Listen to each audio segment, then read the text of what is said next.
தொழில்துறை, கல்வி, டெக்னாலஜி என பலவித துறைகளில் உலக நாடுகளுக்கு முன்னோடியாக விளங்கும் நாடு ஜப்பான். இந்த நாட்டில் அவ்வப்போது சில ஆச்சரியத்துக்குரிய விஷயங்களும் நடப்பதுண்டு. அப்படிப்பட்ட ஒரு விஷயம் குறித்து இங்கு பார்ப்போம்.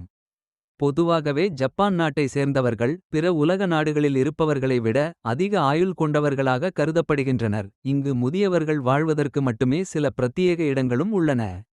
ஆனால் அவர்களை பார்த்துக் கொள்வதற்கான ஆட்கள் இல்லை என கூறப்படுகிறது. கடந்த ஆண்டின் தரவுகளின்படி ஜப்பானில் 65 மற்றும் அதற்கும் மேற்பட்ட வயதுடையவர்களின் எண்ணிக்கை 36.25 மில்லியன் இருப்பதாக கூறப்படுகிறது. இதில் 20.53 மில்லியன் பெண்கள் மற்றும் 15.72 மில்லியன் ஆண்கள் எண்ணிக்கையில் இருப்பதாக தரவுகள் சொல்கின்றன. ஜப்பானின் மொத்த மக்கள் தொகையை கணக்கு போட்டு பார்க்கும்போது இதில் முதியவர்களின் எண்ணிக்கை மட்டும் தற்போது 29.3 விழுக்காடு ஆக இருப்பதாக கூறப்படுகிறது. இதுவரை ஜப்பானில் இந்த அளவிற்கு முதியவர்களின் எண்ணிக்கை உயர்ந்ததில்லை என அந்நாட்டு அரசு தெரிவிக்கிறது.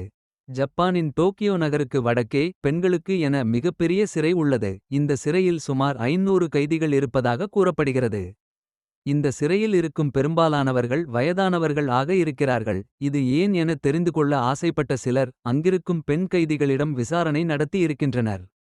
இதற்கு அந்த சிறையில் இருப்பவர்கள் கூறிய பதில்கள் அதிர்ச்சியை ஏற்படுத்தியுள்ளது. பொருளாதார நிலையில் மிகவும் கீழ் உள்ளவர்கள் வேண்டுமென்றே தவறு செய்துவிட்டு சிறைக்கு விரும்பி வருவதாக தெரிவித்திருக்கின்றனர்.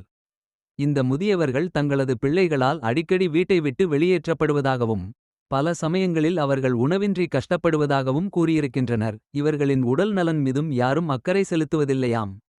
இதனால் ஏதாவது தவறை செய்துவிட்டு இவர்கள் சிறைக்கு வந்துவிடுவதாகவும் இங்கு தங்களை சிறையில் இருக்கும் அதிகாரிகள் நன்றாக பார்த்துக்கொள்வதாகவும் கூறுகின்றனர். இந்த காணொளி உங்களுக்கு பிடித்திருந்தால் லைக் பண்ணுங்க, ஷேர் பண்ணுங்க, சப்ஸ்கிரைப் பண்ணுங்க. நன்றி.